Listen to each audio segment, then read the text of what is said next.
बंदो गुरुपद कंज कृपा सिंधु नर रूप हरि महामोह तम पुंज जासु वचन रवि कर निकर। धन्य धन्य सद्गुरु सुखद महिमा कही न जाय। जो कुछ कहूँ तुमरी कृपा मोते कछु न बसाय। बोलिए प्रेम से श्री सद्गुरु, जोर से बोलिए श्री सद्गुरु परमाराध्य सद्गुरु महाराज के पावन युगल से चरणों में बारंबार नमन। उपस्थित सत्संग प्रेमी महानुभावों, पूजनीय माताओं एवं भक्तिमती बहनों,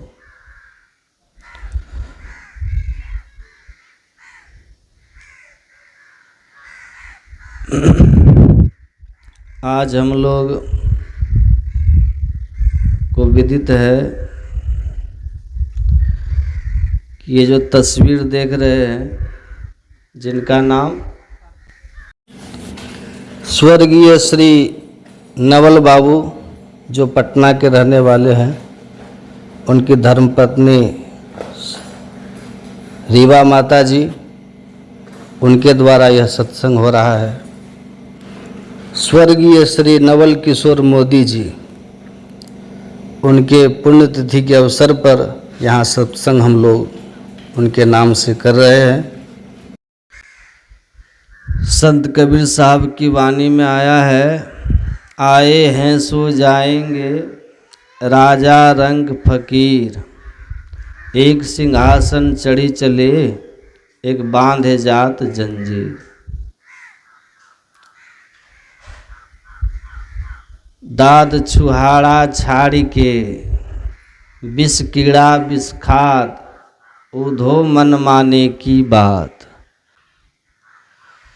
मछली को निकाल के आप घी में डाल दीजिए कि मछली को पानी में क्या रखना, घी बड़ा महंगा उसमें रखें तो मछली उसमें सांस ले पाएगी? सांस क्यों?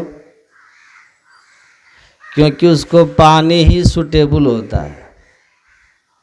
उसी तरह सत्संग में आकर सत्संग के ज्ञान को सुनने में रुचि हो जाए, याद रखिएगा ये बहुत जन्म जन्मांतर के संस्कार से होता है।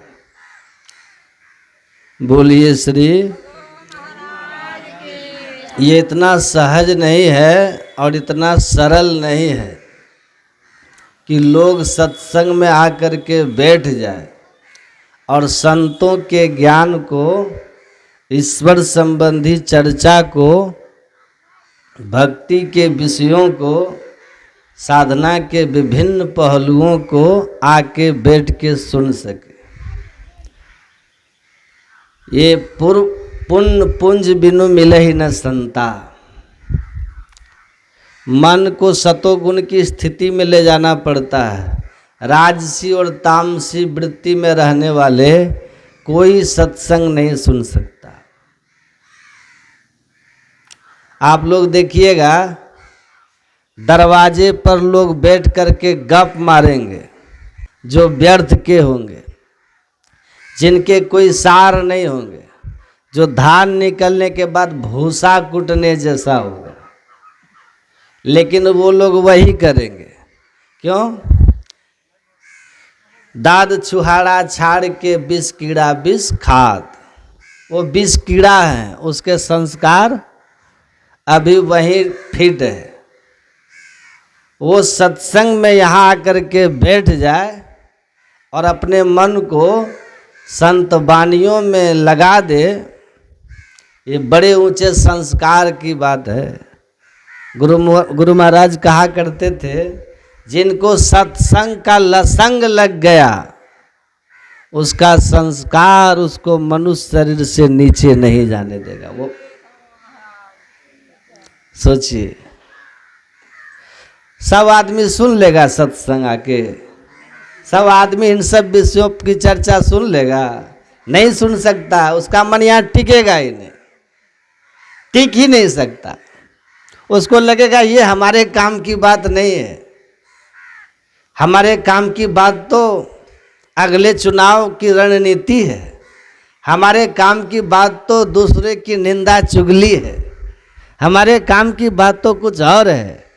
ये सत्संग हमारे काम की चीज़ नहीं है। जो उसके काम की बात है वो उसको लगेगा ये मेरे काम की बात नहीं है। क्यों जानते हैं? ये जो मनोवृत्ति है ना, वो रजोगुणी है और तमोगुणी है। जैसा खाए अन्न वैसा होए मन। आपको बहुत लोग मिलेंगे जो आपको कहेंगे, आपको बहुत लोग मिलेंगे जो आपको कहेंगे कि क्या है सत्संग, नहीं कहते हैं, बेकार की चीज़ है। मैं कहता हूँ ठीक कह रहे हो, आप ठीक कह रहे हैं। आप जहाँ हैं, आप जहाँ हैं उधर माता जी, आपको बहुत लोग मिलेंगे जो आपको कहेंगे कि क्या है सत्संग, बेकार की चीज़ है। मैं कहता हूँ कि ठीक कह रहे हैं, आप ठीक कह रहे हैं। आप जहाँ हैं, आप जहाँ हैं, जिस स्थिति में है वहाँ ये सत्संग आपको बेकार ही लगेगा। आपके जो संस्कार हैं उसके लिए ये सत्संग बेकार है। राजसी तामसी वालों के लिए सत्संग बेकार लगेगा। अब हम टोकरी में हीरा लेके कहें कि ले लो रे कोई राम का प्याला, हीरे मोती संत लुटावे गली गली, तो संत तो हीरे मोती गली गली में लुटा रहे हैं, लेकिन संस्कार की पूंजी ही नहीं है जेब में, तो खरीद कैसे लोगे? तो उनको तो बेकार ही लगेगा ना। आप तो बात करोगे महाराज मछली उछली है तो चर्चा करो, क्योंकि हमारे पास तो उतना ही पैसा गांठ में मछली खरीदने वाला। तो ऐसे नहीं कहा, पुंज बिनु मिले ही न संता। पुण्यों की पूंजी जब जमा होती है ना, संस्कार बनता है, तब जाकर के सत्संग में लोग आ पाते हैं। ऐसा नहीं है, ऐसे नहीं कह दिए संत कपिल मुनि अपनी माँ देवहूति से कहते हैं, माँ ये सत्संग और संतों के संग के प्रति जो प्रेम उपजता है ना, संतों के ज्ञान, ईश्वर के ज्ञान में जो हमारा प्रेम, हमारा मन रमता है, ये इतना सहज नहीं है। प्रसंग मजरम पासम आत्मन कवियो विदुः स एव साधु सुकृते मोक्ष द्वारम अपावृतम। हे माँ, जब किसी के हृदय में संत महात्माओं के प्रति, उनके ज्ञान के प्रति प्रेम उमड़ता है, तो समझो कि उसके लिए मोक्ष का द्वार अब खुलने ही वाला है। मोक्ष का द्वार खुलने वाला है। तो मोक्ष का द्वार खुल जाए, ऐसी अवस्था हो जाए, कब? जब आपकी मनोवृत्ति सत्संग में लगने लग जाती है, अच्छा लगने लगता है जिनको सत्संग का, सौ एव साधु सुकृतो। लेकिन वही जब मन संसार में रमता है वृत्ति, सत्संग जिनको अच्छा नहीं लगता, बेकार लगता है, तब क्या होगा? तो कहते हैं आत्मन कवियो विदुः पासम, वो और आपके ऊपर बंधनों को मजबूत करता है, माइक बंधनों को और मजबूत कर देता है, जिससे हम और नीच से नीच जोनियों की ओर चले जाते हैं। गाय भैंस कुत्ता बिल्ली सांप बिच्छू इसमें चले जाते हैं। लेकिन जो सत्संग करते हैं उसका क्या होता है? साधु संग की वासना जेहि घट परगट होए, मानुष जन्म और सत्संग मिले अब भक्ति परापत होए। सहजोबाई कहती है अगर साधु संग की वासना आ गई ना, चाहना आ गई, सत्संगत्वे निसंगत्वम निसंगत्वे निश्चलितत्वम निर्मोहत्वे निश्चलितत्वम निश्चलितत्वे जीवन मुक्ति। आधार क्या है? सत्संग। प्रथम भक्ति संतन कर संगा। इतना आसान है, सत्संग में लोग आ जाएगा। आप लोग आए हैं, ईश्वर की कृपा है, राम कृपा बिनु आई न जाई। मन आपका लग रहा है तो समझिए ऊपर वाले ने कृपा कर दी है और आपने बहुत संस्कार अपने जन्म जन्मांतर के जमा कर लिए हैं। आप बैठे नहीं हैं, यहाँ बिठाए गए हैं।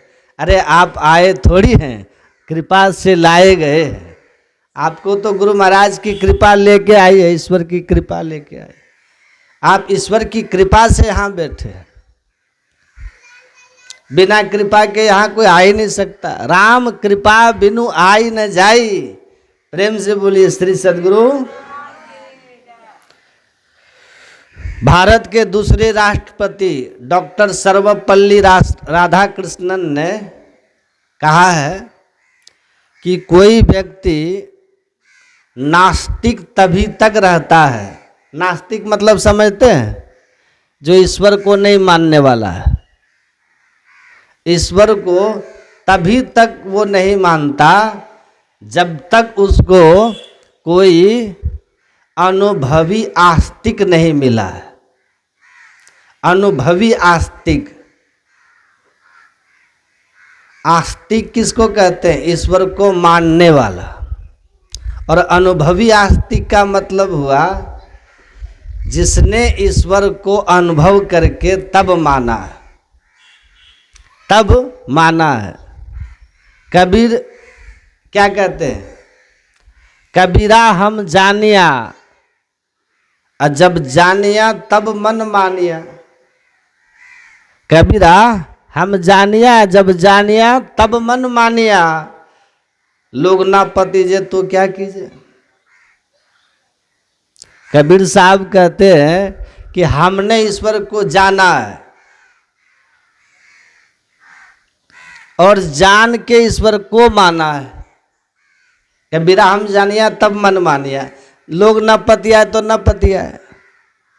लेकिन राधा कृष्णन कहते हैं, सर्वपल्ली राधाकृष्णन, कि तुम कितना भी बड़ा नास्तिक रहो कि ईश्वर नहीं है, ईश्वर नहीं है, नहीं है कहते रहो, जब तुम सच्चे आस्तिक के समीप आओगे, अनुभवी आस्तिक के पास जाओगे, तो फिर तुम्हारी नास्तिकता खत्म हो जाएगी। तुम ईश्वर को मानने के लिए तुम मजबूर हो जाओगे। परमाराध्य सदगुरु महर्षि मही परमहंस जी महाराज के पास एक नास्तिक व्यक्ति आए कुप्पा घाट आश्रम में। उन्होंने कहा कि मैं ईश्वर को नहीं मानता। तो गुरु महाराज जी ने कहा कि नहीं मानते हैं तो मत मानिए, मत मानिए।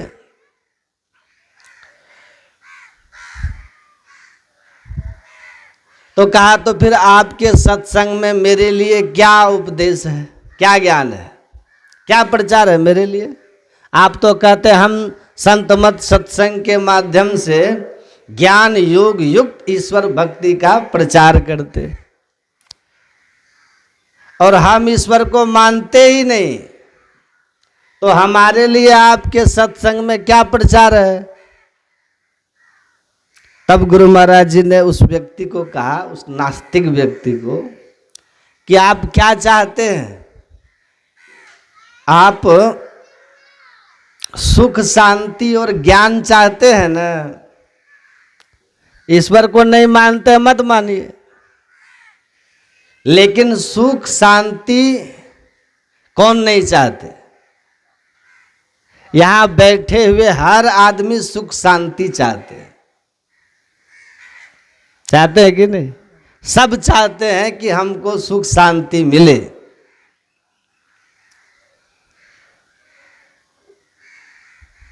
तो कहा कि हाँ, हम सुख शांति चाहते हैं, ज्ञान भी चाहते हैं। तब गुरु महाराज ने उस नास्तिक व्यक्ति को कहा कि तब ध्यान कीजिए,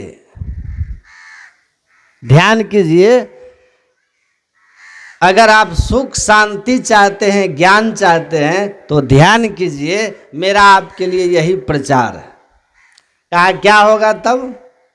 कहा कि ध्यान से सुख शांति मिलती है और ज्ञान होता है। सुख शांति की प्राप्ति होती है और ज्ञान मिलता है। ज्ञान, ध्यान के अंत में आपको स्वयं अनुभव होगा कि ईश्वर है या नहीं है।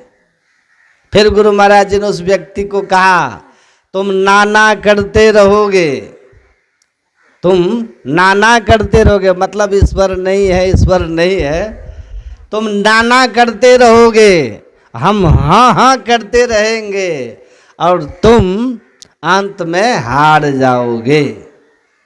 अंत में हार जाओगे। क्यों हार जाओगे? इसलिए हार जाओगे कि गुरु महाराज जी कहते थे कि मैं ही जो अनुभव ज्ञान हो, अनुमान क्या करे। जिन्होंने ईश्वर को अनुभव कर लिया है उनको आप हरा नहीं सकते, आप हरा नहीं सकते उनको, आप हार जाओगे। संतों का अनुभव ज्ञान है, मैं ही जो अनुभव ज्ञान हो, अनुमान क्या करे, आप हार जाओगे। और पूज्य बाबा एक दिन कह रहे थे कि जो गुरु महाराज को कहे थे ना, वो प्रोफेसर थे, मैं ईश्वर को नहीं मानता हूँ, मेरे लिए आपका क्या प्रचार है, वो प्रोफेसर थे। और गुरु महाराज जी ने कहा था कि ध्यान कीजिए, उससे सुख शांति और आनंद की प्राप्ति होगी। तब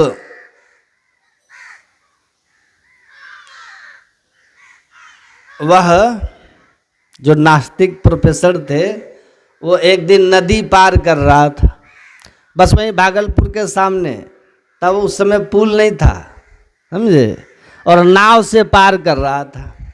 कुछ दूर पैदल चल के लोग दिरा जाते थे और फिर नाव पार करके उस पार कुप्पाघाट आश्रम जाते थे।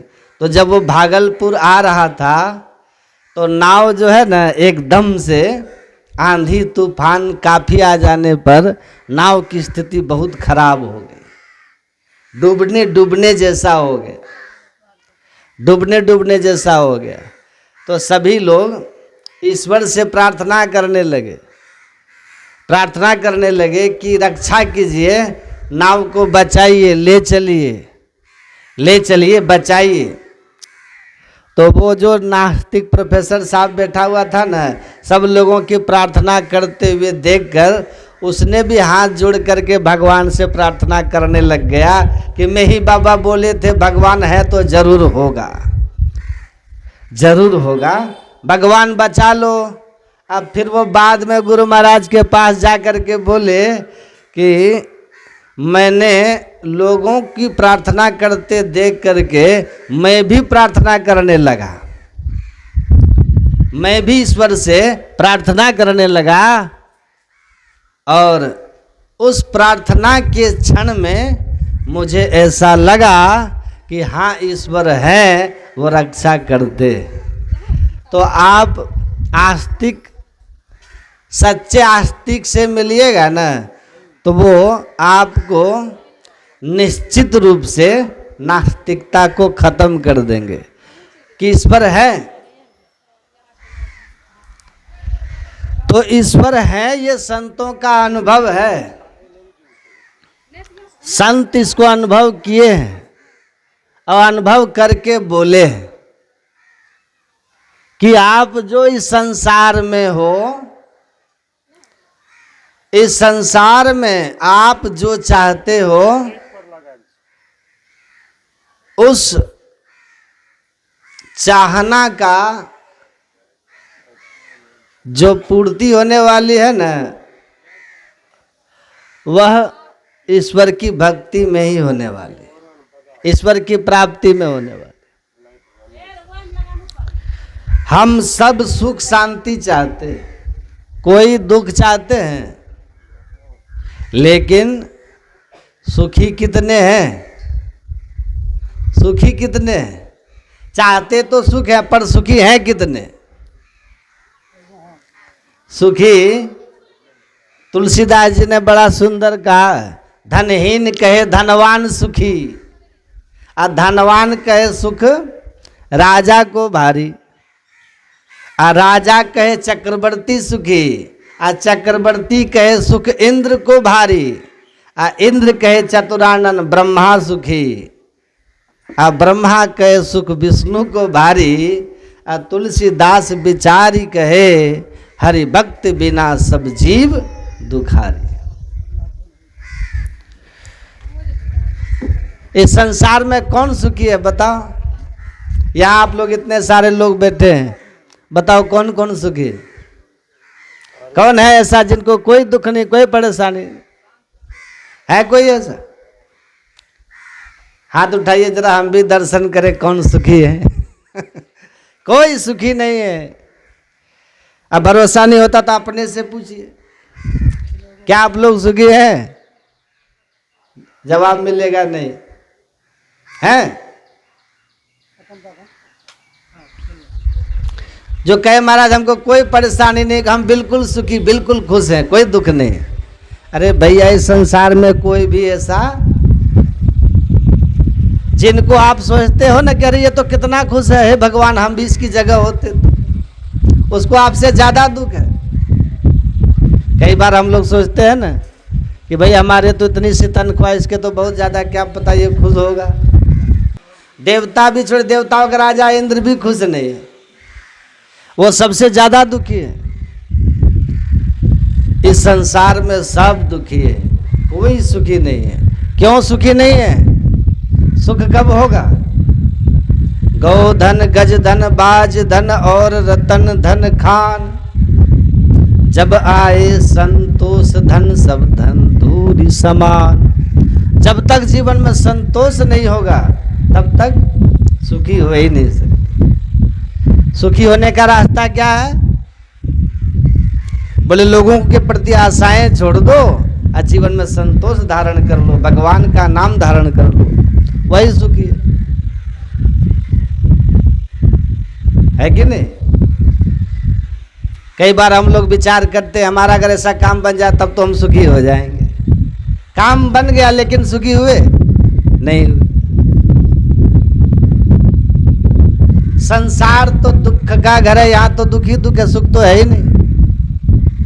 सुखी वही है जिसके जीवन में संतोष है, जिसके जीवन में भक्ति है, जो ईश्वर पे भरोसा करता है, वही सुखी है।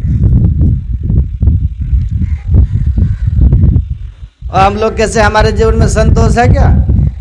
संतोष है? बोलते क्यों नहीं? संतोष है जीवन में? है? नहीं है। हम तो चाहते हैं और मिल जाए, और मिल जाए, और मिल जाए।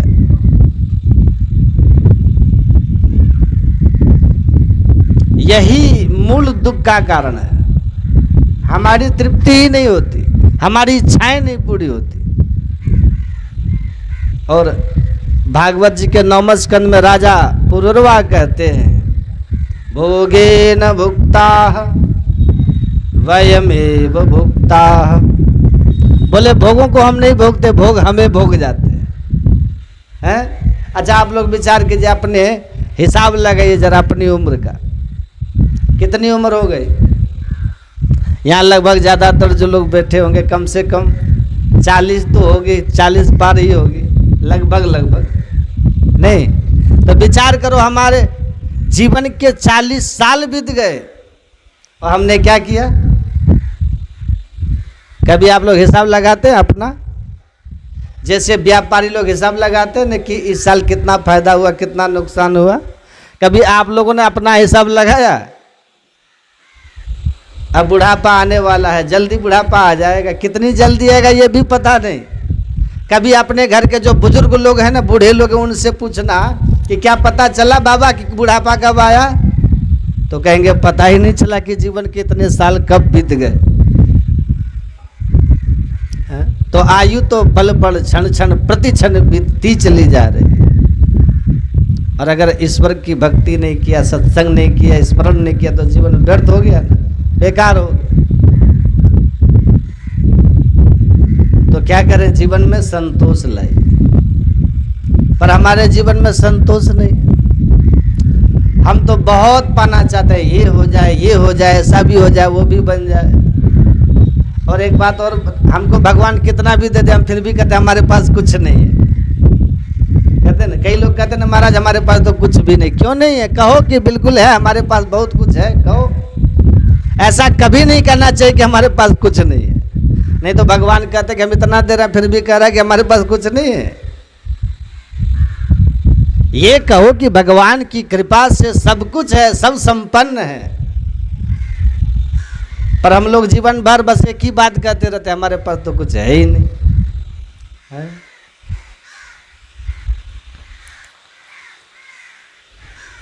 और कुछ साल पहले नोटबंदी हुई थी ना, आप लोग को याद है कि नहीं? जो लोग कहते थे हमारे पास कुछ नहीं, उनके पास पता नहीं कितना कितना निकलते चला गया। जो कह रहे थे महाराज हमारे पास तो, कई लोगों को आपने सुना होगा, कहते थे महाराज हमारे पास तो जहर खाने के लिए पैसे नहीं है, कहते थे ना। और जब पता चला कि धन नोट बदल गए हैं, तो सबसे आगे लाइन में वही लोग खड़े थे। सबसे ज्यादा परेशान वही लोग थे।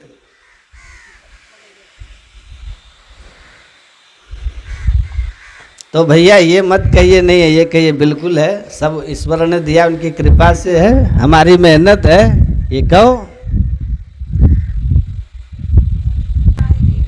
आप लोग आरती करते हैं? ओम जय जगदीश हरे करते? कैसे करते? अच्छा, उसमें एक लाइन बहुत प्रसिद्ध है, क्या? तन मन धन सब कुछ है तेरा, स्वामी सब कुछ है तेरा, तेरा तुझको अर्पण क्या लागे मेरा। और बाहर आके कोई कह दे कि क्या है तुम्हारे पास, कहे हमें नहीं जानता हमारे पास कितना है, ये है वो है। अच्छा, हम लोग भगवान से तो बहुत कहते हैं प्रभु भगवान सब आपका, पर क्या सच में कहते हैं? बाहर से तो बोल रहे कि भगवान सब आपका, और अंदर से करे नहीं नहीं सब हमारा। अच्छा, संसार में कई प्रकार के लोग हैं। कुछ लोग कहते हैं भैया जो मेरा वो मेरा, जो तेरा वो तेरा, ये प्रकृति है। कुछ लोग कहते हैं भैया जो मेरा वो तो मेरा, पर जो तेरा वो भी मेरा। ऐसे भी बहुत लोग हैं, ये विकृति है। और जो कहे कि भैया जो तेरा है वो तो तेरा है, और जो मेरा है वो भी तेरा है, यही संस्कृति है। लेकिन हमारे संत लोग तो कहते भैया न तो तेरा है न तो मेरा है, किसी का नहीं है। अब विचार कीजिए, अभी हम लोग जो बैठे हुए हैं, सत्संग हो रहा है जिस उपलक्ष्य में, कितना सुंदर घर बना हुआ है। कभी आप लोगों के पूर्वज भी कहते थे ये मेरा है, जो जमीन है घर है, बेचारे चले गए। आज हम लोग करें कि ये मेरा है, किसी समय हम भी चले जाएंगे। तो बताओ घर किसी का है? घर किसी का नहीं है, हम सब लोग घर के हैं, जो आते और चले जाते। घर तो वहीं का वहीं रहता। अच्छा, मकान भी कभी कभी हंसता होगा कि लोग जो भी आता वही कहता ये मेरा है, आज जो मेरा कहता वो चले जाता है। तो जीवन में होना चाहिए क्या? संतोष। संतोषम परमम सुखम, संतोष में परम सुख है, परम आनंद। अच्छा, जीवन में सुखी होना चाहते हैं। कई लोग हमसे कहते हैं महाराज हम बहुत दुखी, बहुत परेशान हैं, सुखी कैसे हो? तो उनके लिए एक उपाय हमारी तरफ से, 2 काम कर लीजिए अपने जीवन में। क्या? एक तो आशाएं छोड़ दीजिए किसी के प्रति और संतोष के धारण कर लीजिए। और दूसरा ईश्वर के नाम में लग जाए, यही दो काम करें तो आपका पूरा जीवन सुखी हो जाएगा। पर हमारा क्या आशाएं होती है ना, अच्छा आशा ही परमम दुखम नैराश्यम परमम सुखम, आशा परम दुख का कारण है, एकादश स्कंद भागवत का कह रहा है। आप कहिएगा कैसे? अभी मान लीजिए आप पर कोई संकट आ गया, आपको बहुत जरूरी है, धन की जरूरत है, ठीक है, आपको कुछ पैसे की जरूरत है और आपको भरोसा है कि ये व्यक्ति मुझे जब पैसे की जरूरत पड़ेगी तो ये व्यक्ति मुझे देगा। ध्यान से सुनिएगा, आपको पूरा भरोसा है कि ये व्यक्ति मेरी मदद जरूर करेगा, और आप जब उससे कहो कि हमें इतनी जरूरत है दे दो और वो मना कर दे तो बुरा लगेगा कि अच्छा लगेगा? कैसा लगेगा? दुख होगा कि सुख होगा? विचार, दुख होगा ना, बहुत दुख होगा। भाई हम तो इसके भरोसे पर बैठे थे, कुछ हुआ ही नहीं, दिया ही नहीं। इसलिए आशा ही परमम दुखम, जीवन में आशाएं ही व्यक्ति को दुख देती है। आशा जीव मात्र का परम दुख का कारण है। तो संसार में सुखी होने के लिए परमात्मा की भक्ति है, परमात्मा की प्राप्ति है, परमात्मा का जो अनुभव किया केवल वही सुखी है, अब बाकी सब दुखी है। नानक दुखिया सब संसार, आ सुखिया सो जो राम आधार। केवल परमात्मा के शरण में जो है वही सुखी है, बाकी सब दुखी है। आग लगी आकाश में चुई चुई पड़े अंगार, आ संत न होते जगत में तो जल जाता संसार। तो संत की बड़ी महिमा है, सत्संग की बड़ी महिमा है। महापुरुष लोग इस धराधाम पर आते हैं और हम लोगों को उपदेश करते, ज्ञान देते, जीने का ढंग बताते। इस संसार में ऐसा कभी नहीं हुआ किसी के साथ, ध्यान से सुनिएगा, कि वो इस दुनिया में आया और उसको कष्ट नहीं हुआ। जो भी इस दुनिया में आए हैं वो सबके जीवन में दुख आया है। देह धरे का दंड यह सब काहू को होए, कोई भी दुनिया में आया और उसको दुख हुआ, उसके जीवन में दुख आया, लेकिन ध्यान से सुनिए, सब लोग एक जैसे दुखी नहीं हुए। सब लोग सब एक समान दुखी नहीं हुए। कोई उसी दुख से इतने दुखी हो जाते हैं कि जाके आत्महत्या कर लेते हैं, घर छोड़ के भाग जाते हैं दुख से, कोई गलत कदम उठा लेते। अब बहुत ऐसे लोग हैं जो उस स्थिति में भी संयम बनाए रखते हैं और बुरे वक्त उसके निकल जाते हैं, फिर अच्छे दिन आ जाते हैं।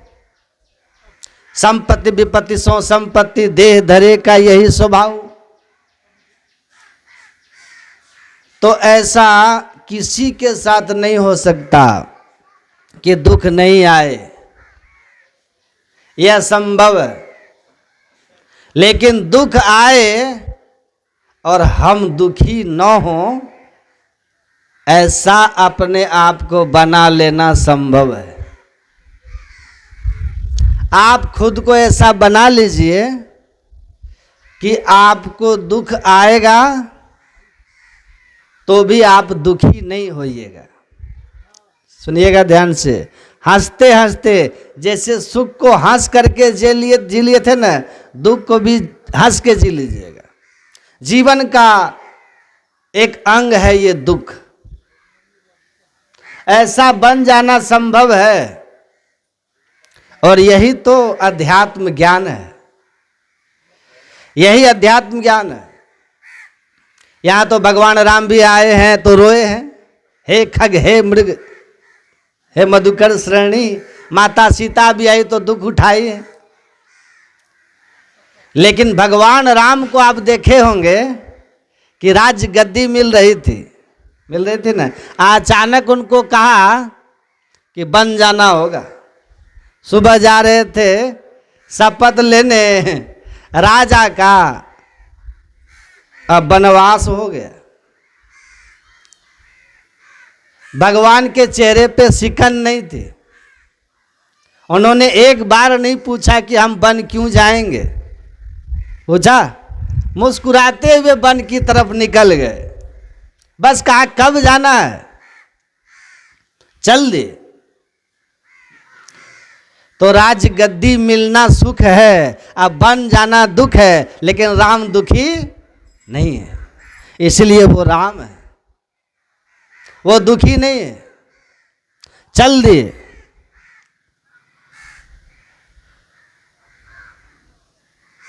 तो हम अपने को ऐसा बना लें कि दुख आए और हम दुखी ना हो। तो दुख आता क्यों है पता है? हम दुखी होते क्यों हैं? कौन ऐसी अवस्था है जहां जाकर के दुख नहीं होता? यही तो ज्ञान है, अध्यात्म ज्ञान। इसको समझिए, यही असली ज्ञान है कि आप अपने को कौन सी स्थिति में रखो जहां दुख नहीं हो, दुख आए और हम दुखी ही ना हो। भगवान बुद्ध बैठे हुए थे, किसान का बेटा को संन्यास दे दिए। वो किसान आता है, भगवान बुद्ध को गालियां दिए जाता है, और भगवान बुद्ध बैठ करके मुस्कुराते रहे। वो गाली देते देते बेचारा थक गया, और तब गुस्सा के बोला कि हम तुमको इतना गाली दे रहे हैं, तुमको दुख नहीं हो रहा है, बुरा नहीं लग रहा है? भगवान बुद्ध ने कहा कि बुरा क्यों लगेगा? अरे इतनी गालियां पड़ रही है तो बुरा तो लगना चाहिए। तो भगवान बुद्ध ने कहा, अच्छा एक बात बताओ, आप किसी रिश्तेदार के यहाँ गए हो और कुछ उसके लिए गिफ्ट लेके गए हो, और वो गिफ्ट आप उसको दिए, और आपके उस संबंधी ने गिफ्ट लेने से इनकार कर दिया। जो आप लेके गए थे तो वो गिफ्ट किसका हुआ, वो उपहार किसका हुआ? तो कहा किसका होगा, मेरा था तो मेरा हुआ। भगवान बुद्ध ने कहा, आप मेरे अतिथि हो, मेरे पास गालियों का गिफ्ट लेके आए हो, उपहार लेके आए हो। मैंने गालियों का उपहार कुछ भी स्वीकार नहीं किया, स्वीकार नहीं किया। तो दुख किस बात का? तो किसान पैर पे गिर गया, कमाल हो गया, गाली दे रहा हूं और ये मुस्कुरा रहे, कह रहे हैं कि गालियों का गिफ्ट हमने स्वीकार ही नहीं किया। तो ऐसा कब हो जाएंगे आप? ऐसी स्थिति कब आएगी कि हमको कोई मान दे या अपमान दे? जैसा अमृत तैसा विष खाटी, जैसा मान तैसा अपमाना, हर्ष शोक जाके नहीं, शत्रु मित्र समान, कह नानक सुन रे मना, मुक्त ताहि तू जान। सुख दुख से मुक्त हो गए, मान अपमान से कोई मतलब ही नहीं है हमको। आपने हमें सम्मान दिया या अपमान किया, दोनों स्थितियों से हम ऊपर उठे हुए। न सम्मान देने वाले के लिए कोई हमारे मन में विशेष आदर है, न अपमान करने वालों के लिए कोई घृणा है।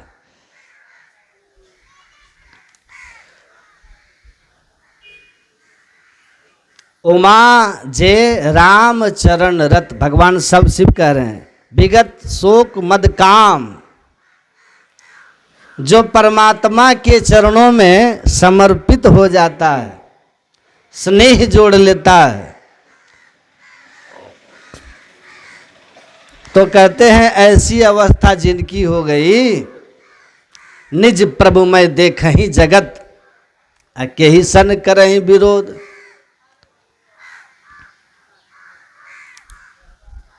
वो सबको परमात्मा मय देखता है किससे विरोध करेगा? तो हम, वो कौन सी अवस्था है जहां हम सुख दुख से ऊपर उठ जाएंगे? दुख तो आएगा पर हम दुखी नहीं होंगे। ये स्थिति कब होती है? तो संत लोग समझा के कहते हैं कि देखिए, अभी आप इस शरीर में हैं तो कौन सी अवस्था में है? कहाँ हैं शरीर में? आंख बंद कीजिएगा ना तो आंखों के सामने आपको अंधेरा दिखेगा, और अपने से पूछिए कि हम कहाँ हैं, तो उत्तर आपको मिलेगा कि अंधकार में हूँ, अंधकार में हूँ। बहुत ध्यान से सुनिएगा। और ये जो आपके अंदर घोर अंधकार है, इसी अंधकार में है, वो दुख में है जो है। असार गाढ़ अंधार घट में ताते दुख अपार है। ये अंधकार में जो पड़ा रहेगा सो दुख में पड़ा रहेगा। इसीलिए भगवान बुद्ध कहते हैं, कीनो हासो की मानंदो निच पद जलते सती अंधकारेन ओनद्दा पदी पंग न गवसता। अरे कैसी हंसी, कैसी खुशी, कैसा आनंद। अंधकार में तुम पड़े हुए हो तो ये हंसी खुशी आनंद तुम्हारा टिकने वाला नहीं है। अंधेरे में जो भी खुशी मिलती है ना, सुख मिलता है, उसको दुख में बदलने में ज्यादा देर नहीं लगता है। क्षण ही फुलावत क्षण मुरझावत। गुरु महाराज की बात याद आई कि अंधकार का दुख कैसा है, सुख कैसा है। अंधकार क्षण ही फुलावत क्षण मुरझावत, जगत बिटप की रीति। और फरत फरस हल हर शोक डाल पात विपरीती। इस संसार रूपी वृक्ष में जो है ना, एक क्षण में हर्ष और एक क्षण में शोक का फल लग जाता है संसार रूपी वृक्ष में। इसीलिए कहते हैं संसार के सुख का भरोसा मत कीजिए, और इसका दुख भी भरोसा मत कीजिए कि दुख भी सब दिन रहेगा। जब सुख नहीं रहा तो दुख भी बदल जाएगा, लेकिन सुख भी स्थिर नहीं और दुख भी स्थिर नहीं। ये दुख और सुख पहिया के तरह घूमते रहता है, पिसाते रहिए, इन दोनों से ऊपर उठिए। तो अंधकार में रहोगे तो सुख और दुख आएगा, सुख आएगा तो सुख हर सही जड़, सुख आएगा तो एकदम हर्षित हो जाइएगा, और दुख बिल खाही, और दुख आया तो छाती पीटने लगिएगा। लेकिन दो समधीर धर ही मन माए। लेकिन जो धीर पुरुष होते हैं ना, ज्ञानी पुरुष होते हैं, वो संसार के सुख में न इतराते हैं और न दुख में बिलखते छाती पीटते हैं। वो एकदम शांत सहज दोनों स्थितियों में रहते हैं, क्योंकि भीतर वो हरि रस के आनंद में डूबे रहते हैं। और जो हरि रस के आनंद में डूब गया है, उसके संसार के अनुकूलता प्रतिकूलता से कोई लेना देना ही नहीं। बुलेट प्रूफ कार की क्या महिमा है? बुलेट प्रूफ कार की, बुलेट प्रूफ कार जो होता है उसका कुछ फीचर्स बताइए तो, विशेषता। बुलेट प्रूफ कार मतलब हुआ कि उसमें अगर गोली मारिएगा ना तो उसका कार का बॉडी ऐसा मजबूत बनाया गया होता है कि उसके अंदर गोली प्रवेश नहीं करती है। कार में बैठा हुआ जो आदमी होता है दुश्मन की गोली से सुरक्षित है। दुश्मन की गोली से सुरक्षित है ये तो ठीक है, लेकिन विरोधी की बोली से सुरक्षित हो जाए उसका कोई है व्यवस्था? विरोधी का बोली से मतलब विरोधी जब कुछ आपके खिलाफ बोले तो आपके मन में हलचल और क्रोध उत्पन्न नहीं हो, ऐसा है क्या संभव? उस कार में बैठकर विरोधी का बोली तो कहीं भी घुस जाएगा। वो तो कहीं भी बीपी बढ़ा देगा आपका। वैज्ञानिक लोग बनाया बुलेट प्रूफ कार, जिसमें दुश्मन की गोली नहीं जाती। और संत जो होते हैं ना, वो बताते हैं बुलेट प्रूफ मतलब कि विरोधी की बात नहीं घुसे, अब भीतर में हलचल नहीं हो, ऐसा opposition proof mind, opposition proof mind बना देते हैं कि कोई बोले और हमको उसका असर ही नहीं हो। चोर चमार चंडाल कहे, कोई कहे हरिभक्त है भाई, कोई कहे ये तो नारी लुभानो, कोई कहे माया रतियाई, निंद करता से निंद कराई, स्तुति को न मनावन जाई, जो हम हैं हरि जानत हैं, अब ऋण दिवस उनके गुण गाई। अब दूसरा हमारे लिए क्या बोल रहा है उसकी परवाह ही खत्म हो गई। वो बस इतना देखता है कि जो मैं कर रहा हूँ वो शास्त्र सदगुरु इन दोनों के ज्ञान के अनुकूल है कि प्रतिकूल है। अगर शास्त्र सदगुरु के ज्ञान के अनुकूल मैं चल रहा हूं, फिर जग भौंकन है तो भौंकन दे, भौंकता है जग तो भौंकने दो, हमको जो कहना है कह लो, लेकिन मेरे आचरण अगर शास्त्र और संत के कहे अनुकूल है तो फिर हमें किसी की परवाह नहीं। तो जब तक आप बंद नेत्र वाला होकर के अंधकार में पड़े रहिएगा, अपने आँखों के आगे में अंधेरा देखिएगा, तब तक आप बाहरी वातावरण से प्रभावित होते रहिएगा। मान अपमान आपको परेशान करेगा, निंदा बड़ाई आपको प्रभावित करेगा, अनुकूल प्रतिकूल परिस्थितियों का असर भी होगा, किसी के अच्छे और बुरे बर्ताव का आपके ऊपर प्रभाव पड़ेगा, सुख दुख होगा, और ये चलता रहेगा। क्योंकि आपने जब अपनी खुशी दूसरों के व्यवहार पे रख दिया है कि दूसरे का अच्छे व्यवहार से हम सुखी होंगे और दूसरे के बुरे व्यवहार से हम दुखी होंगे, इसका मतलब आपके सुख और दुख का जो रिमोट कंट्रोल है ना, वो किसी और के हाथ में है। अब वो जब चाहे आपका चैनल चेंज कर देगा। आप हंस रहे हैं, अब वो दुख का चैनल लगा देंगे, बस अब रोने लगोगे। नहीं है कि नहीं है? अब रोना शुरू हो गया, क्योंकि रिमोट तो उसके पास है हमारे सुख दुख का। आपकी खुशी का रिमोट किनके ऊपर है? अगर खुशी का रिमोट पति पर है, पत्नी पर है, कि पत्नी का अच्छा व्यवहार से हम सुखी होंगे, उनके अच्छे व्यवहार से सुखी होंगे, तो कब किसका मूड कैसा है कौन जानता है ना? मोबाइल बंद कीजिए ना, वो है सत्संग सुनने आएगी, क्या करने समझो। बोलिए श्री। तो क्या कह रहे थे? कब किसका मूड कैसा है कौन जानता है ना? मूड किसका क्या है, कब बमक जाए और आपकी खुशी फुर्र हो जाएगी। तो अपने खुशी का रिमोट अपने हाथ में रखते हैं संत लोग, इसीलिए किसी और से उनको कोई मतलब ही नहीं है, कोई मतलब ही नहीं, अपने में मस्त है।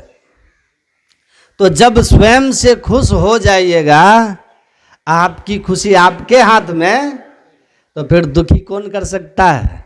एक राजा के दरबार में एक फकीर पहुंचा, महात्मा। तो राजा जो है बुलाया, कहा कि कौन आदमी है आके दरबार में तुम घूम रहा है और हमको प्रणाम भी नहीं कर रहा है। अब देखिए बादशाह है, उसको प्रणाम नहीं किया तो उसको बुरा लग गया, अपमान लग गया उसको बादशाह को। तो तुरंत बुलाया, इधर आओ, कहा पूछो कौन है ये आया दरबार में प्रणाम तक नहीं किया। मंत्री गया, कहे कौन है तुम, और आया तो राजा को प्रणाम क्यों नहीं किया? कहा कि प्रणाम हम क्यों करेंगे? अरे बादशाह है, राजा है। कहा जाओ पहले पूछ के आओ कि तुम्हारा राजा मन का गुलाम है कि मन राजा का गुलाम है। राजा मन का गुलाम है या मन का स्वामी है? जाओ पूछ के आओ। या मन के अधीन है तुम्हारा राजा? गया मंत्री, कहा महाराज कोई फकीर है? कहता पहले मैं जवाब तब दूंगा जब तुम पूछ के आओ पहले राजा से कि राजा अपने मन का गुलाम है कि अपने मन का स्वामी है। तब राजा कुछ सोच के बोला कि नहीं, हम तो मन के ही गुलाम हैं। अभी मन कहेगा कि चलो तो उठ के चल देंगे, हम तो मन के दास हैं भाई। तो ये मंत्री जाके बोला फकीर से कि राजा कह रहे हैं कि हम मन के गुलाम हैं। तो कहा कि सुनो, तुम्हारा राजा अपने मन का गुलाम है और हम अपने मन का स्वामी हैं। राजा मन का दास है, अब मैं मन का स्वामी हूँ, तो राजा मेरे दास का दास हुआ ना, क्योंकि मन मेरा दास है और राजा उसका दास है। तो तुम्हारा राजा मेरे दास का दास है और वो हमको कह रहा है कि प्रणाम करो। हम अपने नौकर के नौकर को कौन प्रणाम करता है? वो तो हमको न प्रणाम करे। तो कबीर साहब क्या कहते, तन धर सुखिया काहू न देखा, जो देखा सो दुखिया हो। जिसको देखा सब दुखी देखा। कहते कहते कह दिए ब्रह्मा विष्णु महेश्वर दुखिया जिन यह राह चलाई हो।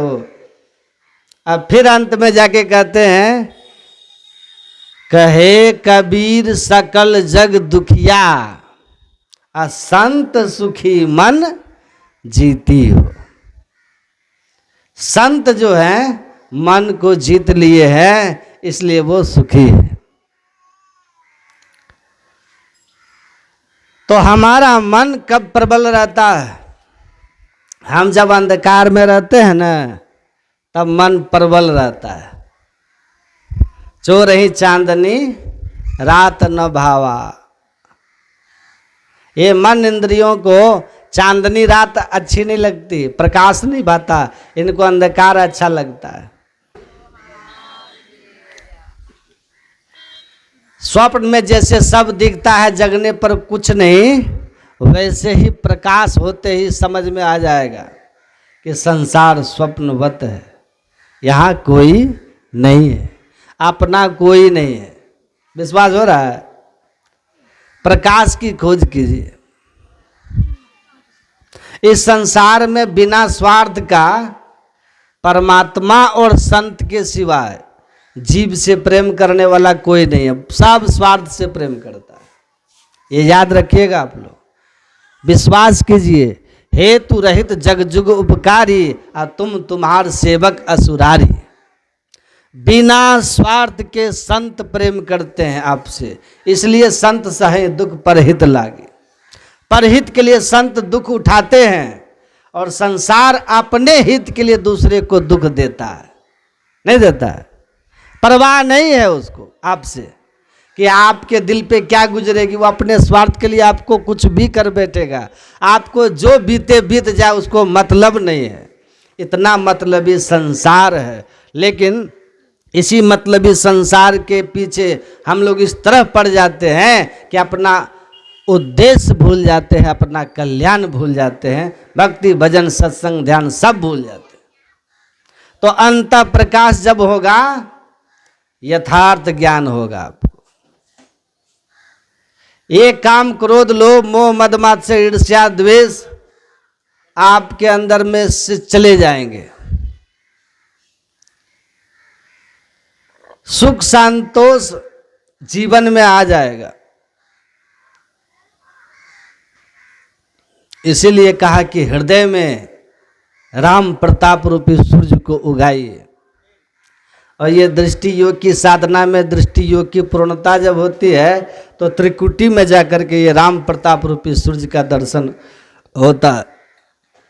तब एकदम निर्मल शुद्ध पवित्र हो जाता है हृदय, और कोई किसी तरह का विकार आपके जीवन में नहीं रहेगा। एकदम सट विकार जित अनग अकामा अचल अकिंचन सुचि सुख धामा हो जाइएगा। असली सुख वही है। आत्म सुख निज तेरू, गुरु महाराज हमारे कहते हैं इसी के लिए यत्न करना है, ध्यान करना है। यही भगवान बुद्ध, यही भगवान राम, यही भगवान कृष्ण, यही सब संत समझाए कि आप अंधकार में जब तक रहोगे तब तक दुख में रहोगे, प्रकाश में जाओ तो सुख होगा, शब्द में जाओ और सुख बढ़ जाएगा, नहीं शब्द में जाओ परमानंद हो जाएगा, परमात्मा मिल जाएंगे। तो चलिए उधर ध्यान कीजिए, उस ओर चलिए। हम लोग उस ओर नहीं चलेंगे, ध्यान नहीं करेंगे, इसलिए दुखी रहते। दुखी रहना है, दुखी होना पड़ेगा। रिमोट अपने हाथ में रखिए, बस इतना जान लीजिए, ध्यानी आदमी का रिमोट अपने हाथ में होता है। ध्यान में परिपक्व हो जाइएगा, रिमोट हाथ में रहेगा। किसी के हंसाने से हंसना, किसी के रुलाने से रुला नहीं होगा। आप अपने आप में मस्त हो जाइएगा।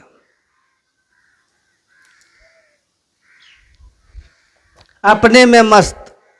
गुरु अर्जुन देव को पकड़ करके गरम तवा पर बैठा दिया औरंगजेब ने, गरम तवा, तप्त लाल तवा पर, और एकदम शांत बैठे अर्जुन देव।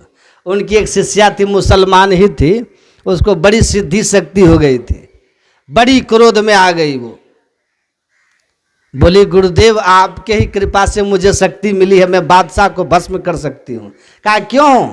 कहा इतने गर्म तवे पे आपको वो तपा रहा है तो मैं उसको कैसे छोड़ दूंगी। तो गुरु अर्जुन देव ने कहा कि तवे पर हाथ रख के देखो। हाथ पकड़ के ऐसे रखा तो एकदम ठंडा तावा था। कहा गुरुदेव तवा तो आग से एकदम लाल हो गया है, पर छूने से एकदम ठंडा। गुरु अर्जुन देव ने कहा जब मैंने अपने अंदर के विकार की अग्नि को समाप्त कर दिया तो बाहर की कोई भी अग्नि अब हमें तप्त नहीं कर सकती है, कोई अग्नि तपित नहीं कर सकती।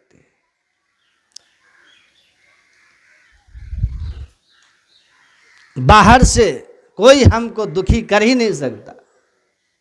एक राजा के दरबार में एक जौहरी आया, एक शीशा और एक हीरा लेके, एक जैसा दोनों, एकदम चमकता हुआ, बिल्कुल कौन असली कौन नकली पता ही नहीं चले। राजा से कहा कि आपके दरबार में बड़े ज्ञानी ज्ञानी लोग हैं, थोड़ा इसको जांच के बता दें कि इसमें असली हीरा कौन है और नकली हीरा कौन है, तब हम मान लेंगे, लेकिन कारण सहित बताएं। तो सब दरबारी लेकर के देखा, लेकिन एक जैसा दोनों हीरा। कहा महाराज असली नकली तो समझ में ही नहीं आ रहा है, कोई कारण ही नहीं दिख रहा कि जिससे पता चले कि दोनों में कुछ अंतर है। तो कहा ये तो आप लोगों की विद्वत्ता कहाँ गई, ज्ञान कहाँ गया जो असल नकल भेद नहीं कर पा रहे। उसी दरबार में एक मंत्री थे, वो सूरदास थे। सूरदास कहा कि हमको देखें जरा, हम भी आजमाएं कौन असली और कौन नकली है। तो मंत्री लोग हंसने लगे कि आंख वाला को तो खूब पता चला, जो आंख वाले हैं वो तो खूब पता लगा पाए कि असली कौन है और नकली कौन है। तो इस सूरदास जी बिन आंख वाले को क्या पता चलेगा कि कौन असली कौन नकली। तो सूरदास जी ने कहा कि ये पता तो बिन आंख वाले को ही लगेगा, ये उल्टा वेद कोई बिरला बूझे, अब पानी में आग लगे अंधे को सूझे। कहा ये तो अंधे को ही पता चलेगा, आंख वाले को नहीं पता चलेगा। कहा कि लाइए, लिया। ऐसे ही गर्मी का समय था, दोपहर का समय था। अब बाहर निकला सूरदास और गया, और दोनों हाथ को ऐसे धूप में किया। धूप में ऐसे थोड़ी देर हाथ को रखा, दोनों हाथ, और उसके बाद मुट्ठी बंद किया। मुट्ठी बंद किया, अंदर आ गया। उसके बाद जौहरी को कहा ये लो असली हीरा है ये, और ये है नकली। राजा ने कहा कि सूरदास सही कह रहे हैं। कहा कि बिल्कुल सही कह रहे हैं। कहा कि आपने कैसे परखा कि असली या नकली? कहा देखिए हम हीरा का गुण जानते हैं कि हीरा को कितना भी आप हीरे को धूप में रख दीजिए, दिन भर रख दीजिए, तो वह थोड़ा सा भी गर्म नहीं होता, क्योंकि प्रकाश को वो अंदर घुसने ही नहीं देता जिससे गर्मी हो। लोहा में आग घुसेगा तब ना गर्म होगा, वो घुसने ही नहीं देता, पूरे परावर्तित करता है, और इसलिए हीरा गर्म होता ही नहीं। और कांच तुरंत गर्म होगा। कहा बस हमने ले जा करके सूरज के ताप में दोनों को कर दिया, सूरज के ताप में जो असली हीरा था वो ज्यों का त्यों रह गया, जो नकली था गर्म हो गया। कहा यही तो परख है, जो साधना करते हैं, ठीक सत्संग लेके समझ करके ध्यान करने लगते हैं, और ध्यान में जब उनको शक्ति आने लगती है, जब ठीक ढंग से होने लगे, इष्ट रूप का दर्शन होने लगे, अपने अंदर में कुछ प्रकाश की झलक मिलने लग जाए, प्रकाश में स्थिरता होने लग जाए, जैसे जैसे साधना में उसको अनुभूति होगी, एक स्टेप में उसकी उन्नति होती जाएगी, सिद्धि होती जाएगी, अंदर में परिवर्तन होते चला जाएगा। उसी अनुपात में बाहरी परिस्थितियों से वो प्रभावित होना कम करना शुरू कर देगा।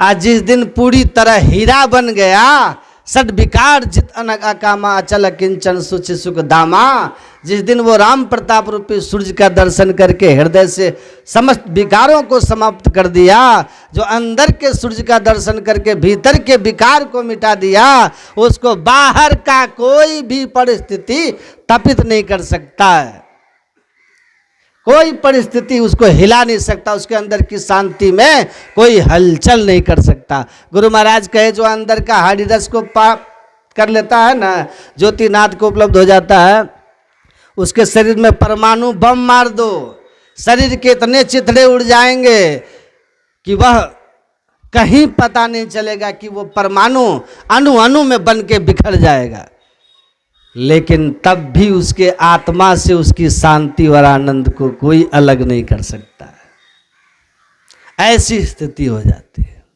तो जैसे जैसे साधना में आप उन्नति कीजिएगा, बाहरी परिस्थितियाँ, बाहर के सुख दुख, बाहर के मान अपमान, निंदा, बड़ाई, इन सब चीज़ों का प्रभाव आप पर कम होने लगेगा, आप कम दुखी होने लगिएगा। जितना ऊंचा उठिएगा उतना दुखी कम होते जाइएगा। राम प्रताप रूपी सूर्य के दर्शन हो जाने पर आप एकदम विकारों से मुक्त हो जाइएगा, एकदम शांत हो जाइएगा, और फिर परमात्मा के दर्शन हो जाने से हमेशा के लिए आप जन्म मरण के चक्र से छूट जाइएगा। तो तुलसीदास जी कहते हैं, आप अपने अंदर के काम क्रोध लोभ मोह मद मात्सर्य ईर्ष्या द्वेष, इस विकार, ये जो विकार है आपको परेशान करते रहते हैं, आपको मन को पाप की ओर ले जाते हैं, विषयों की ओर ले जाते हैं, जिससे आप दुखी होते हैं। व्यापई मानस रोग न भारी, जिसके बस जीव सब दुखारी। जिस मानसिक विकारों से सब लोग दुखी होते हैं, वो आपको छुएगा भी नहीं, जब आप इस तरह से भक्ति करके ध्यान करके अपने अंदर में प्रकाश और शब्द को प्राप्त कर लीजिएगा, हरि रस को पान कर लीजिएगा, आनंद से भर जाइएगा, सुख शांति से भर जाइएगा, और फिर किसी भी परिस्थिति से आप हिलिएगा नहीं। का ताल तलैया में एक गिट्टी मार दीजिए, पत्थर मार दीजिए, तो उसमें तरंगे उठने लगती है, हलचल मच जाता है, लेकिन प्रशांत महासागर में ज्वार भाटा भी नहीं उठता, अमावस्या और पूर्णिमा का भी प्रभाव नहीं पड़ता, ग्रहण का भी प्रभाव नहीं पड़ता। ग्रहण के दिन, चंद्र ग्रहण के दिन इतना अधिक समुद्र में लहरें उठती है, कई कई बांस ऊपर। लेकिन प्रशांत महासागर उनके प्रभाव से उस समय भी मुक्त रहता है। क्यों? कि प्रशांत महासागर के अधिकांश हिस्सों में चंद्रमा और सूर्य का प्रकाश पहुंचता ही नहीं। का उसी तरह जो अपने अंदर में विकारों को मुक्त हो जाते हैं, परमात्म रस को पान कर लेते हैं, वो किसी भी परिस्थिति में अशांत नहीं हो सकते, उनमें हलचल उत्पन्न ही नहीं होता। तो शांति, आनंद और सुख, संतोष, ये सब आपके अंदर में आ जाएगा। कब? जब प्रकाश की प्राप्ति होगी, जब सूर्य का दर्शन होगा, जब वह ध्यान में होगा, साधना से होगा। इसलिए सुख और शांति, आनंद चाहते हैं तो अपने अंदर में साधना कीजिए, साधना में ऊपर उठने का यत्न कीजिए। संसार की व्यवस्था कितनों भी कर लीजिएगा ना, अंधकार जब तक रहेगा तो विकार रहेगा। आपको मोटरसाइकिल हो जाए, एकदम गदगद हो जाइएगा, आप पड़ोसी कार ले लेगा, बस मोटरसाइकिल का सुख हवा में उड़ जाएगा। नहीं हो जाएगा। क्यों उड़ जाएगा? क्योंकि पड़ोसी को जो हो गया ना, भारी झंझट हो गया, भारी झंझट हो गया। तो आपका सुख वस्तु में नहीं है, तो मोटरसाइकिल अभी अच्छा रहता। सुख अहंकार की तृप्ति करके आपको आ रहा है कि दूसरे को नहीं है, मेरे पास में है। कि बहुत ब्रांडेड लोग जूता चप्पल पहनते हैं, नहीं पहनते हैं, हजार हजार रुपये का पहनते हैं ना, लेकिन आपको कहेगा मेरा चप्पल लाना, तो उसका चप्पल पैर में लगा के ले आएगा। अब मेरा चप्पल बहुत कम पैसे का है, हम कहेंगे मेरा चप्पल ले आ दीजिए, तो आप पैर में लगा के नहीं लाइएगा, है ना। 50,000 वाला भी किसी का चप्पल हो, दोस्त का, संबंधी, रिश्तेदार का, मांगेगा, पैर में घुसा के लाइएगा, पहन के ला के खोल दीजिएगा। और मेरा 200 रुपये का ही चप्पल आप पैर में नहीं पहनिएगा, उसको उठा करके ले आके आराम से हमको दीजिएगा। क्यों दीजिएगा? ब्रांडेड की कीमत है या व्यक्तित्व का कीमत है? चप्पल किसके पैर में है उससे उसकी कीमत है ना। किसके पैर में है उससे कीमत है चप्पल की। आप किसके संग बैठते हैं उससे आपकी कीमत है।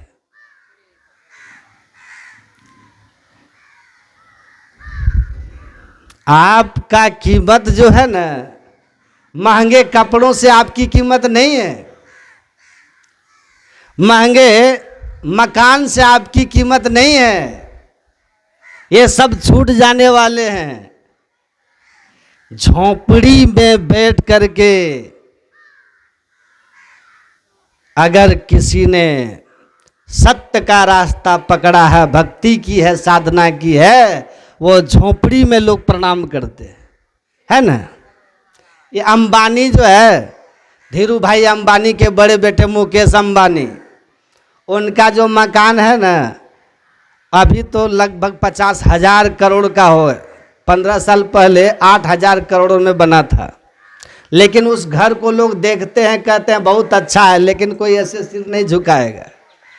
पर एक चौराहे पर हनुमान जी फूस के घर में खड़े होंगे, उनको लोग सिर झुका के प्रणाम कर लेंगे। झोपड़ी में सिर झुकेगा कि वो हनुमान जी की झोपड़ी है, राम जी की झोपड़ी है, वो किसी संत की झोपड़ी है, वहां सिर झुकेगा। 8,000 करोड़ के मकान के सामने श्रद्धा से सिर नहीं झुकेगा। तो झोपड़ी हनुमान जी के संग करके वो झोपड़ी पूज्य हो गया। व्यक्तित्व जो है ना, जिनका ऊंचा है, उनके संग रह करके आपकी भी कीमत बढ़ जाएगी। आपकी भी कीमत बढ़ जाएगी। सबसे बड़े संत दूसरा नाम है, तीजे 10 अवतार उन्हें प्रणाम है, ब्रह्मा विष्णु महेश सकल संसार है। अरे हारे पलटू सबके ऊपर संत मुकुट सरदार है। जो संत सदगुरु के शरण में चले आते हैं उनकी भी कीमत बड़ी हो जाती है, उनकी भी कीमत ऊंची हो जाती है। इसीलिए कहा कि संग करना है तो जो सबसे बड़े हैं उनके संग में बैठो ना, जमराज भी सैल्यूट मारेगा आपको, सैल्यूट मारेगा आपको। चलो मेरी उतनी, मैं बहुत छोटा साधु हूं, लेकिन जो बड़े महापुरुष हुए हैं उन लोगों के संपर्क में आप रहेंगे, आप लोक में भी आदरणीय रहेंगे और परलोक में भी आपका सम्मान होगा। नारद जी ने लिखा है, ऐसाम चित्ते बसेद भक्ति सर्वथा प्रेम रूपिणी, न ते पश्चंत की नासम स्वप्ने पमल मूर्तया। नारद जी ने कहा है, जो जिनके हृदय में भी सदगुरु की भक्ति विराजती है, संतों का सानिध्य रहता है, वैसे संत सानिध्य में, सदगुरु के सानिध्य में शरण में रहने वाले भक्त को स्वप्न में भी जमराज नरक डालने की कल्पना नहीं कर सकते। नरक ले जाने की कल्पना स्वप्न में भी यमराज को हो सकता है, जो गुरु के शरण में रहते हैं, संत के शरण में रहते हैं। इसलिए कबीर साहब कहते हैं, सोना कबहू न जंक लगे, लोहा नो घुन खाए, गुरु की चेताई आत्मा कभी नरक नहीं जाए, कभी नरक नहीं जाए। तो संत गुरु सदगुरु के द्वारा जो चेताए गए हैं और जो उनके बताए राह पे चलते हैं, उनकी कभी दुर्गति नहीं होती है, सदगति होती है। तो संत के शरण में रहना है और उनकी बताई सदयुक्ति से साधन करना है। यही जीवन में सुखी का एक सूत्र है। जही मार्ग श्रुति साध लखावे, तही मग चलत सबे सुख पावे, पाइए सुख हरि कृपा संसार आशा तजी रहे, सपन हो नहीं दुख दोष दर्शन, बात कोटिक को कहे। कहते करोड़ों बात कहने की कोई जरूरत नहीं है। जो सदग्रंथ और संत रास्ता बताए हैं उस राह पे चलिएगा तो आपको कभी स्वप्न में भी दुख नहीं होगा, दुख नहीं होगा, स्वप्न में भी दुख नहीं होगा।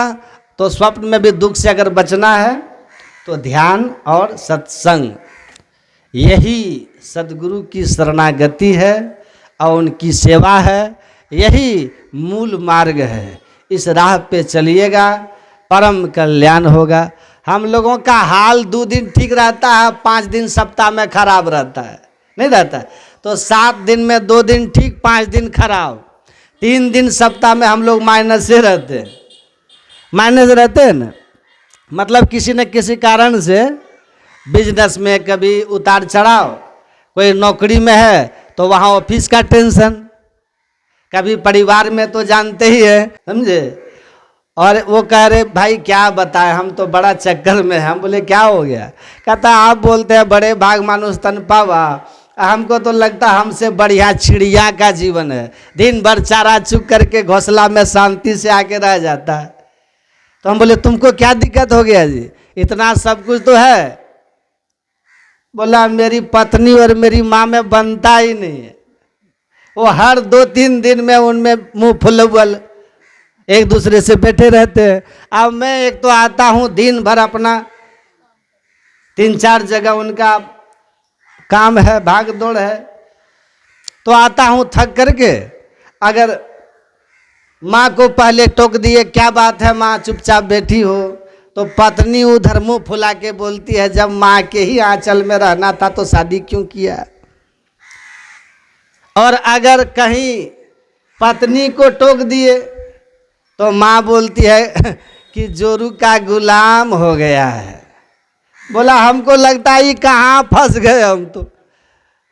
तब हम बोले कि तुम क्यों टेंशन लेते हो जी, उनको बोलने दो, तुमको जो पहले सामने मिल जाओ उससे हालचाल पूछ लो, है ना। कौन क्या कहता है इस पे तुम ध्यान मत दो। तुम जानते हो कि नहीं कि तुम दोनों में कुछ नहीं हो, अच्छे आदमी हो, तुम जानते हो ना।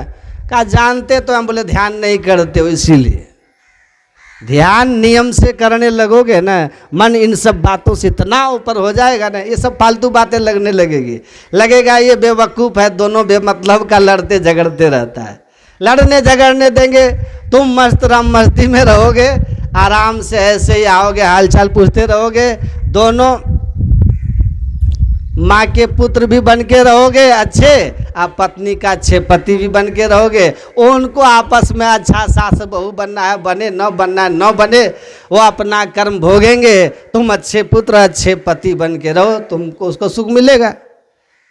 तो ये फालतू दिमाग में बातें नहीं आएगी जब रोज ध्यान करोगे तब, सत्संग करोगे तब। और नहीं तो ध्यान सत्संग करना नहीं है तो उधर ऑफिस का काम में बिजनेस में अपना बीपी बढ़ाए रखो, और घर में आके पारिवारिक तनाव में बीपी बढ़ाओ। ध्यान करोगे सत्संग करोगे, इन सब फालतू बातों से मन एक दशा ही ऐसी हो जाएगी जहां सांसारिक बातों का प्रभाव ही नहीं होगा, एकदम प्रभाव से मुक्त हो जाओगे। तो खूब ध्यान कीजिए, खूब सत्संग कीजिए, सुखी रहिएगा। और ये सिद्धांत को पकड़ के रखिएगा, जान लीजिए कि मनुष्य शरीर देव दुर्लभ है, मोक्ष का द्वार है, इसको संवारना है, और नहीं तो पछताना पड़ेगा, यहाँ भी दुखी और परलोक में भी दुखी। तो आत्मा की अमरता और कर्म के सिद्धांत ने ये धर्म की रचना की, धर्म बना। श्राद्ध के जितने भी कर्म कांड बने न, जितने भी बने जो सार्थक हैं, उन सब के पीछे यही दो सिद्धांत काम करता है। इसलिए इसको जानिए, समझिए, संत अनुभव किए, ग्रंथ में लिखे और अपने जीवन को सार्थक कीजिए। हमारे माननीय श्री स्वर्गीय, और ये जो तस्वीर देख रहे हैं आदरणीय श्री नवल बाबू, स्वर्गीय नवल बाबू, ये जब करते करते शरीर का परित्याग किए थे, बता रहे थे। तो मैं इनके प्रति श्रद्धा अर्पित करता हूँ और गुरु महाराज जी से प्रार्थना करता हूँ कि अपने जीवन को उस तरह से चलाए जितना ही हुआ। गृहस्थाश्रम में बहुत तरह के जंजाल भी होते हैं, लेकिन उन जंजालों के बीच भी अपना मूल काम जरूर करना चाहिए, है ना। धर्म से जुड़े हुए थे। तो मैंने इनके बारे में सुना, मुझे जहाँ तक जानकारी मिला, मुझे लगा कि ये बहुत भीतर से सीधे साधे थे, मतलब छल कपट वाले नहीं थे। और जिसको छल कपट नहीं है तो भगवान राम के निर्मल मन जन सो मोहि भावा। भगवान कहते जो छल कपट से रहित होते ना, ऐसा हृदय वाला मुझको भाते। और जो भगवान को भाते ना, भगवान कहते वो हमको पावा, वो हमको पाते। तो भगवान के कृपा के अधिकारी बन के इस दुनिया से गए, तो इनके लिए मैं प्रार्थना करता हूँ। साधु मुँह क्या रोइए जो अपने घर जाए, रोइए साकट बाप रे जो हाथों हाथ बिका है। अपने आत्मा को सही दिशा देकर, जीवन को सही दिशा देकर आत्मोन्नति की ओर जो गया हो, सदगति की ओर जो गया, उसके लिए रोना उचित नहीं है। तो रोइए उनके लिए जो देव दुर्लभ मनुष्य शरीर पा करके और कुकर्म में रह करके अपने जीवन को, अनमोल जीवन को हाथ से निकाल दिया। अब की चूक माफ न होगी दुल्हन अचल मुकाम। और बच्चों को आपस में मिल के रहना चाहिए, परिवार में मेल में रहेंगे तो बहुत बल है। अब बेमेल होके रहेंगे तो बहुत कमज़ोर हो जाएंगे। इसलिए मेल में रहिए। देखिए 5 भाई पांडव आपस में मेल में थे, आज 100 कौरवों में मेल नहीं था। विजय किनको मिली? पांडवों को। एक तो धर्म पर थे और दूसरा मेल में थे। तो सत्य पर चलिए, मेल से रहिए, सुखी रहिएगा। इन्हीं शुभकामनाओं के साथ आप सबके लिए भी मेरी शुभकामना। बोलिए श्री सद्गुरु। जप ले गुरु का नाम मनुआ, जप ले गुरु का नाम, जप ले गुरु का नाम मनुआ, जप ले गुरु का नाम। इनके नाम से बन जाएंगे, इनके नाम से बन जाएंगे तेरे बिगड़े जप ले गुरु का नाम मनुआ, जप ले गुरु का नाम। सूरज चांद सितारे पर्वत नदियाँ ताल समंदर, सूरज चांद सितारे पर्वत नदियाँ ताल समंदर, नाम के बल से ही चलते हैं ये धरती ये अंबर, नाम ही लेकर दिल उगता है, नाम ही लेकर दिल उगता है, नाम से डरती शाम मनुआ, जप ले गुरु का नाम मनुआ, जप ले हरि का नाम। सपने को अपना समझे तू रेत के महल बनाए, सपने को अपना समझे तू रेत के महल बनाए,